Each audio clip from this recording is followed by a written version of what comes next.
So Soup and Bread, I've been a couple of times, and I love it, and other people love it, and I'm trying to figure out why people love it. I guess, so tell me, why do you think people are so latched onto the idea and really embraced it?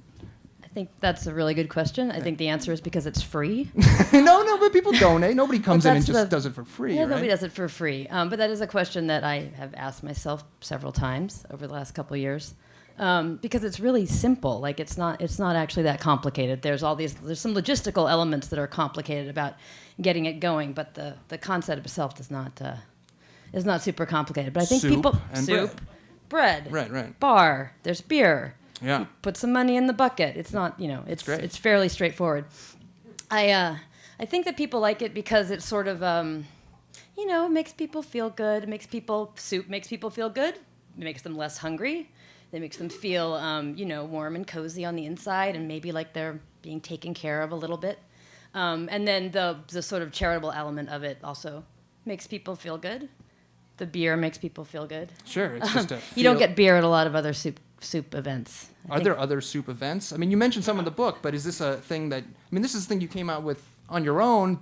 Have you seen them crop up around the country? Well, it's interesting because when I came up with it out of the blue, kind of as a way to entertain myself and bring some people into the bar on a slow night when I was bartending here. So, but once I started doing it and started looking around and talking to people, I realized that there's like soup events everywhere. There are lots and lots of soup events. And in fact, I was just in Seattle last week. Where you're from. Where I'm from. Yeah. And the guy who was working at the bookstore where I was doing an event said like, oh yeah, I went to Worcester College and we had a Soup and Bread event at Worcester when I was there. Like called Soup and Bread. I had no idea. I was like, God damn it. Really? So, same name. Wow. The same name. So it's an open source idea. Yeah. So what do you think it is about? I mean, you kind of mentioned it, but you could have had sandwich night, or you could have, there's plenty of other, you could have milkshake night in the summer, but what is it about soup? And you've written about it in the book a little bit. In fact, you quote somebody who says, soup is the basis for civilization. And she's got a reason she wrote a book about soup, so she has to say that. But what is the value of soup? Well, soup, I think what she was saying is that soup was sort of the idea of putting some water and some other stuff in a pot over fire is kind of the most elemental forms of cooking that there is out there. And so that, and from there, other cuisines develop from there. But your grains and water and maybe some meat in the pot is pretty common to every culture. I think it just, I keep coming back to it makes people feel good. But it's got all these sort of metaphoric associations about nurturing and caretaking, and especially like nowadays in this dire economic climate when a lot of people could probably use a good bowl of soup to, for free or for $1. Sure. It is a way of. I'm going to backtrack for a second. It's the metaphor. The metaphoric part of it is about the stone soup story. I'm sure everybody knows this story, right? Okay, the stone people are shaking their heads. The stone soup story is sort of a fable that I know that like I heard in preschool.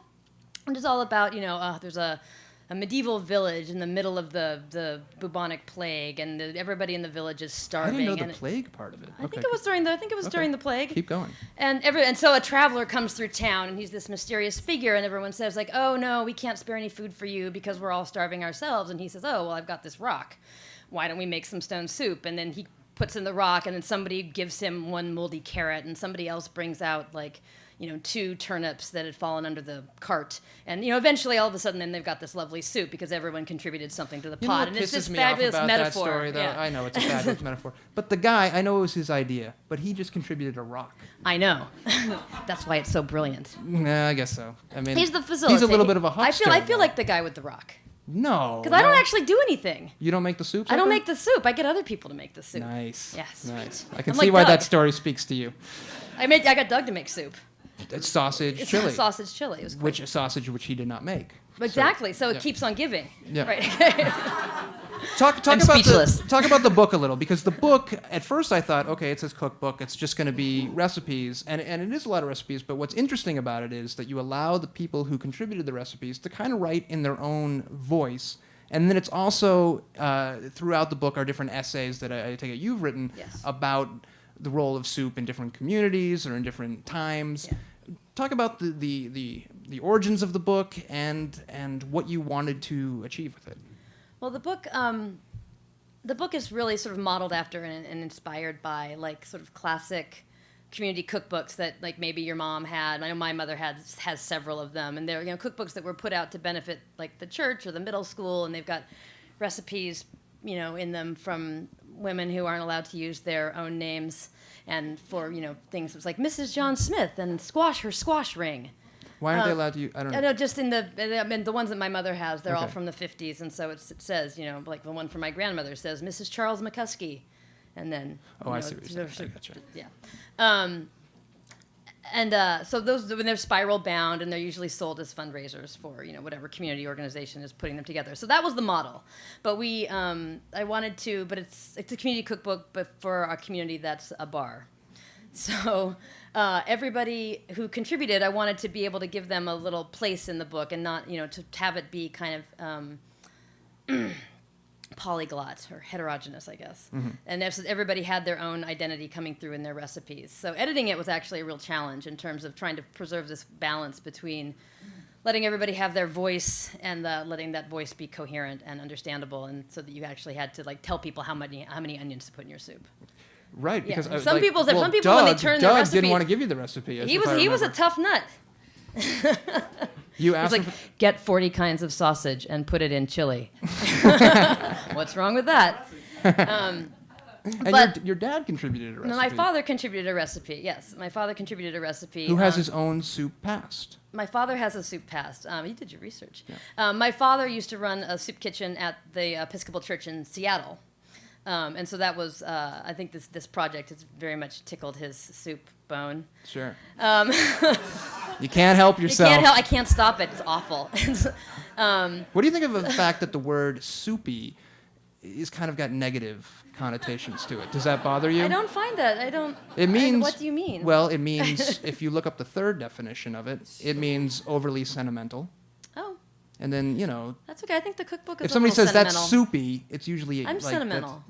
But overly sentimental. You're not overly. You're kind of a hard-edged person I at know. times. Yeah. Soup has made me soft. That should be your next book. That should be your memoir. I know. But Soup has made me soft. I need a new project. Yeah.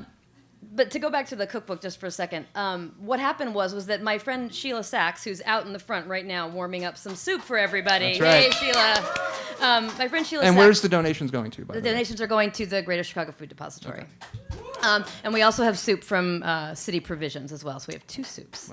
Wow. Anyway, Sheila's a graphic designer. We both worked together at The Reader for many, many years. And we collaborated in 2009 on a self-published cookbook that was very much like a community cookbook, with little, spiral binding. And we sold it at craft fairs and a couple little retail places around town. And then while we were doing that, we were going around all these craft fairs and other events, and people kept coming up to us, and they'd be like, "Oh my God, soup and bread. My family used to have a monthly soup dinner where we all got together and we had soup." Or, "Have you ever been to a soup swap?" Or, "Oh, hey, yeah, I just did this Empty Bowls project at Lill Street last year." And sort of all of a sudden, these soup stories came just pouring out of people. And that was when I really realized, like, oh my God, there's something going on here.